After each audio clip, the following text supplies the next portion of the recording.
रात का गहरा अंधेरा छाया हुआ था बंगाल की उस तेज बारिश वाली नदी पर।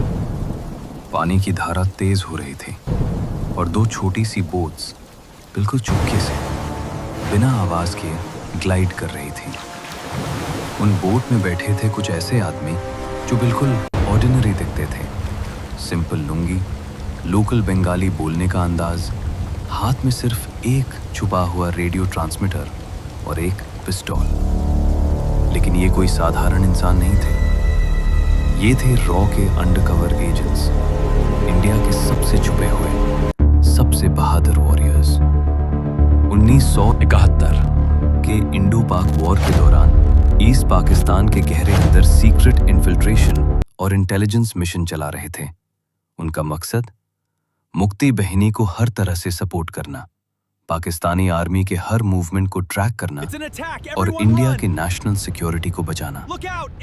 एक छोटी सी गलती और पूरा मिशन एक्सपोज हो जाता, वॉर एस्केलेट हो जाती, लाखों सिविलियंस की जान खतरे में पड़ जाती। क्या ये एजेंट्स अपना मिशन पूरा कर पाएंगे या फिर पाकिस्तान की ब्रूटल आईएसआई उनको पकड़ लेगी और टॉर्चर के बाद सब कुछ खत्म? सब शुरू हुआ मार्च 1971 में। पाकिस्तान आर्मी ने ऑपरेशन सर्च लाइट लॉन्च किया। शेख मुजीबुर रहमान को अरेस्ट, बंगाली स्टूडेंट्स, इंटेलेक्चुअल्स और हिंदूज को टारगेट। ढाका की सड़कों पर खून की नदियां बह रही थी। रात भर मशीन गन्स की आवाज, औरतों और बच्चों की चीखें। लाखों लोग मारे गए, रेप हुए, टॉर्चर हुए। करोड़ रेफ्यूजीज इंडिया की तरफ भाग रहे थे। वेस्ट बंगाल, असम, त्रिपुरा के कैंप्स में जगह नहीं बच रही थी। ये सिर्फ रेफ्यूजी क्राइसिस नहीं था, ये था इंडिया के नेशनल सिक्योरिटी पर सीधा हमला। आईएसआई ईस्ट पाकिस्तान से नॉर्थ ईस्ट के इंसर्जेंट्स को आर्म सप्लाई कर रही थी। अगर ये रिबेलियन टूट गया तो पाकिस्तान मजबूत हो जाता और इंडिया को दूसरी तरफ से भी लड़ना पड़ता। पीएम इंदिरा गांधी ने चुपके से अपने सबसे विश्वसनीय आदमी को बुलाया, रमेश वर्नाथ काओ, रॉ के फाउंडिंग चीफ। काओ, जो सिर्फ 1968 में ही एजेंसी को खड़ा कर चुके थे, अब एक डेंजरस प्लान रेडी कर रहे थे। उनकी आवाज में ठंडक थी लेकिन आंखों में आग। ओपन वॉर अभी नहीं, लेकिन अंदर घुसना पड़ेगा। मुक्ति बहनी को ट्रेन करो, आर्म करो, इंटेलिजेंस कलेक्ट करो, वरना हम खुद खतरे में हैं। काओ के प्लान ने रॉ के सबसे बेस्ट एजेंट्स को चुना, कुछ बंगाली ओरिजिन के, कुछ स्पेशली ट्रेन्ड कमांडोज। उनका मिशन क्रिस्टल क्लियर था, ईस्ट पाकिस्तान के अंदर डीप इन्फिल्ट्रेशन, बॉर्डर क्रॉस करके विलेजेस में घुसो, लोकल रेजिस्टेंस से कांटेक्ट बनाओ, पाकिस्तानी ट्रूप्स के मूवमेंट्स की रियल टाइम इंटेल दिल्ली भेजो और मुक्ति बहिनी को हर पॉसिबल सपोर्ट दो। हर एजेंट के पास सिर्फ एक छोटा backpack, fake ID, cipher code और इमरजेंसी साइनाइड कैप्सूल, क्योंकि अगर पकड़े गए तो टॉर्चर के बाद भी कुछ नहीं बोलना था। स्टेक्स इतने हाई थे कि सोचकर भी दिल धड़क उठाता। अगर ये मिशन फेल हुआ तो पाकिस्तान को सॉलिड प्रूफ मिल जाता कि इंडिया डायरेक्टली इन्वॉल्व्ड है। दुनिया इंडिया को अग्रेसर बोल देती, चाइना और अमेरिका पाकिस्तान के साथ खड़े हो जाते। फुल स्केल वॉर में इंडिया को दो फ्रंट्स पर लड़ना पड़ता। सिविलियन लाइव्स, ईस्ट पाकिस्तान में ऑलरेडी लक्स मर चुके थे। अगर मुक्ति बहिन को सपोर्ट न मिला तो रिबेलियन टूट जाता, रिफ्यूजी क्राइसिस और बढ़ जाती और इंडिया का इकोनॉमी, इंटरनल सिक्योरिटी सब कोलैप्स कर जाता। पहला इन्फिल्ट्रेशन नवंबर के एंड में हुआ, जब टेंशन्स पीक पर थे। एजेंट विक्रम, हम उसे ये नाम देते हैं, ने पद्मा रिवर क्रॉस की। रात भर रोइंग करते हुए पाकिस्तानी पेट्रोल बोट्स के बिल्कुल पास से गुजरा। दिल जोर जोर से धड़क रहा था। एक छोटी सी हिचकी और मशीन गन फायर शुरू। सेफली अंदर पहुंचकर उसने पहला कांटेक्ट बनाया, एक लोकल स्कूल टीचर जो सीक्रेटली मुक्ति बाहिनी के लिए काम कर रहा था।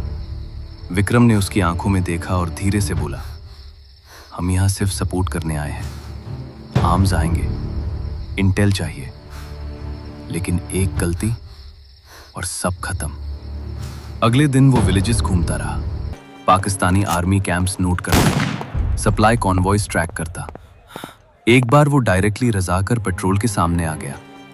ये वो लोकल कोलैबोरेटर्स थे जो अपने ही लोगों को बिट्रे कर रहे थे। विक्रम ने अपना डिस्गाइज यूज किया, लोकल डायलेक्ट में बात की और बच गया। लेकिन उस रात उसकी नींद उड़ गई थी। रेडियो मैसेजेस भेजना और भी रिस्की था। ISI हर फ्रीक्वेंसी मॉनिटर कर रही थी। दूसरे एजेंट्स ने भी ऐसे ही डेयरिंग मिशंस किए। एक टीम ने चिट्टागोंग के पास रेलवे ट्रैक टारगेट किया, अंधेरे में एक्सप्लोसिव्स लगाए और वो ट्रेन जो पाकिस्तानी रीइंफोर्समेंट्स ला रही थी को डीरेल कर दिया। एक्सप्लोजन की गूंज दूर तक पहुंची। पाकिस्तानी आर्मी पैनिक में आ गई। ये कौन कर रहा है? उन्होंने सोचा लोकल ग्वेरिल्लाज, लेकिन असल में ये रॉ के ट्रेंडेड सबोटियर्स थे। इंटेलिजेंस जो ये एजेंट्स भेज रहे थे वो प्योर गोल्ड की तरह थी। एग्जैक्ट ट्रूप पोजीशंस, एयरफील्ड्स के मैप्स, जनरल नियाजी के सीक्रेट मीटिंग्स तक, ये सब इंडियन मिलिट्री प्लानर्स तक पहुंच रहा था।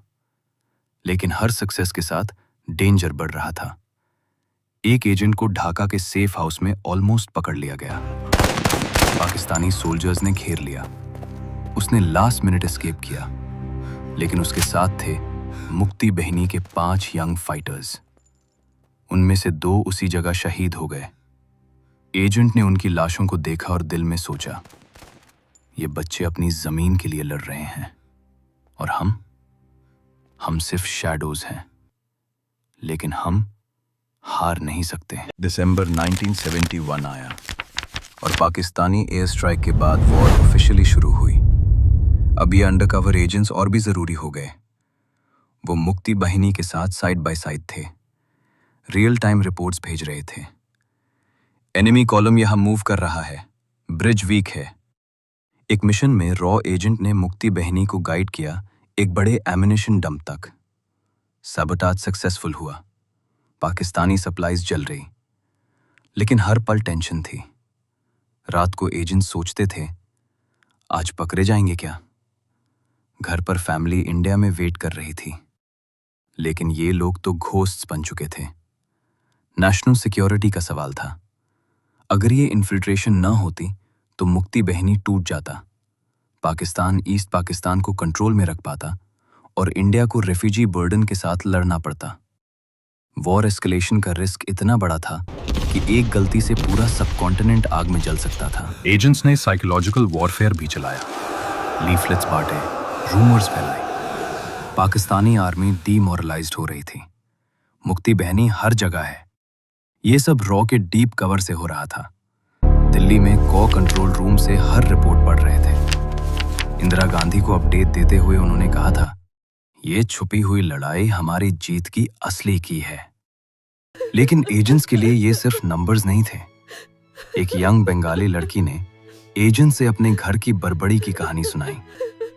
उसकी माँ और बहन। टीयर्स में एजेंट ने हाथ पकड़ा और प्रॉमिस किया, हम ये जीतेंगे, चाहे जान चली जाए। मिशन के हर स्टेप पर दिल रुकने वाला सस्पेंस था। बॉर्डर पे स्मगलिंग, जंगल में हाइडआउट्स, एनिमी चेक पॉइंट्स क्रॉस करना।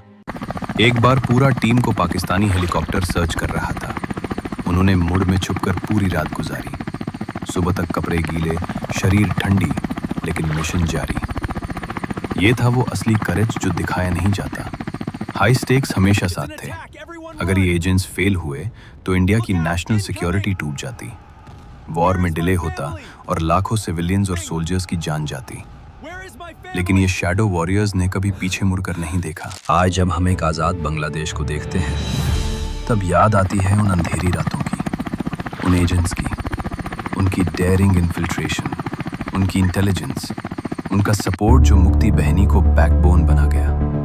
ये थी वो छुपी हुई जंग जो सिर्फ कुछ लोगों ने जानी। इंडिया के लिए ये सिर्फ मिशन नहीं था, ये था अपने देश का सर्वाइवल का खेल। और उस खेल में रॉ के अंडरकवर एजेंट्स ने अपनी जान पर खेल दिया, क्योंकि कुछ सीक्रेट्स ऐसे होते हैं जो सिर्फ देश को बचाते हैं और हमेशा के लिए याद रखने के काबिल भी बना देते हैं। ये थी उन अनसंग हीरोज की कहानी